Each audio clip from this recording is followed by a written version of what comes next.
The 17th of May 2013 was a lucky day for Florence and for the human rights movement. That's when the Robert F. Kennedy Center for Justice and Human Rights Europe officially opened the RFK International House of Human Rights. The only RFK office outside of the United States, located in the ex-jail of Murate, will host digital activists from every corner of the world. They will work on projects that intend to shed light on the best ways to defend human rights, and the activists in residence will help identify those locations and cases that require action.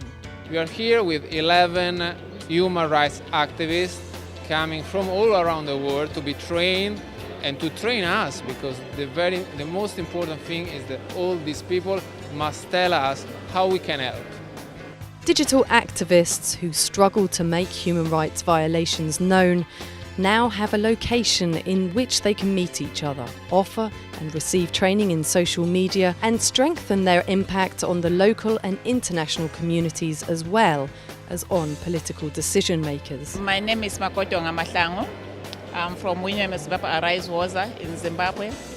I come from a movement of over 80,000 members. Basically, we fight for socio-economic rights in Zimbabwe. I've been in prison in my own country I've been arrested 50 times. I've been in police cells 47 times, in prison 3 times. And the longest time I spent in prison was 6 weeks. So I was looking at myself and saying, if they could turn this prison, Londoloza prison, that is the prison that I normally, to a human rights, it would be fantastic. And it shows that Florence, Italy is advancing in terms of democracy, in terms of human rights.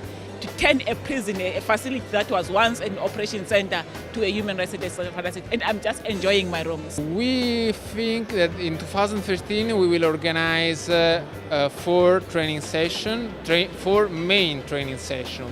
Then of course we will organize small workshops on different issues. But the digital activism project will be 4 times a year. The first group now, another group in a couple of weeks, so very close, and another group in September, and another in December. It's really important that organizations around the world help us to indicate who can be the right person to come here and to be trained. The House of Human Rights is most of all a place of protection for those activists worldwide who risk deportation, limitation of their rights, and who are constantly threatened because of their role as witnesses of injustice. I'm Yelena from Myanmar, and I am working in a local NGO by the name of Myanmar ICT for Development Organization, and we focus on ICT for the project, which means ICT for Development Project, internet freedom, internet policy, digital rights, and then access to the internet and digital divide between rural and urban areas. Mayor Matteo Renzi reminded us that the renovation project of this whole area started in the 1990s, and that all subsequent city administrations have contributed to better the project and the use of its spaces. We don't train only our laureates. The laureates are the people that have won in the past the RFK Human Rights Award. So we have them, but we have also other activists, other digital activists coming from different countries in the world, and we ask our partner organization to indicate somebody. So in this case, we have as a partner organization like Human Rights Watch, Internet Sans Frontières, Global Voices, Tactical Technologies, which is an organization based in Berlin, which is one of the leading organizations in human rights education and social media, OSF, Open Society. All these organizations are here today, because are here to train these people, and they are also the organization that help us to find these people. I got involved because in 2009 I was awarded the RFK Human Rights Award, so I'm the 2009 laureate. So I got invited to come here to enhance my knowledge on digital activism. Since, like I said, I come from a community organization, it's not rare that we use digital means. But when I got here, that was my impression before I got here. But then when I was in the workshop, I was like, oh my God, I use that daily. Like how to secure emails, how to communicate in a more secure way. How does your message, your information move when you're emailing someone? All those things, and how can you possibly talk to the world in a much easier and quicker way. Kerry Kennedy, the daughter of Senator Robert Kennedy, thanked the city for making this particular space available. When my father was in South Africa, he was speaking to students, and he said that very few people will bend history. Very few people.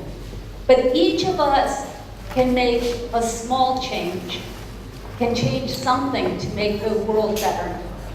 And I have to say, it's been so extraordinary to me to work with Murate because he's so young and he's so dynamic and he's got such a great vision and he's all about getting things done. A few years ago, the mayor invited us to his office here in Florence and said, I have a vision to take this space that was the children's prison for so many years, where people were abused and tortured and abandoned. And I want to make it into a place of freedom. Not only freedom for the people of Florence and Italy, but freedom for people around the world who are trying to make a more just and peaceful world for all of us.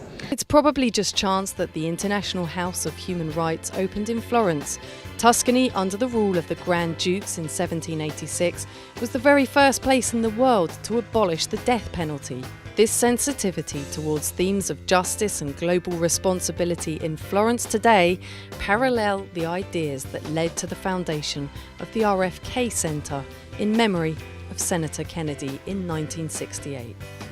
A wonderful opportunity for Florence and for defenders of human rights worldwide.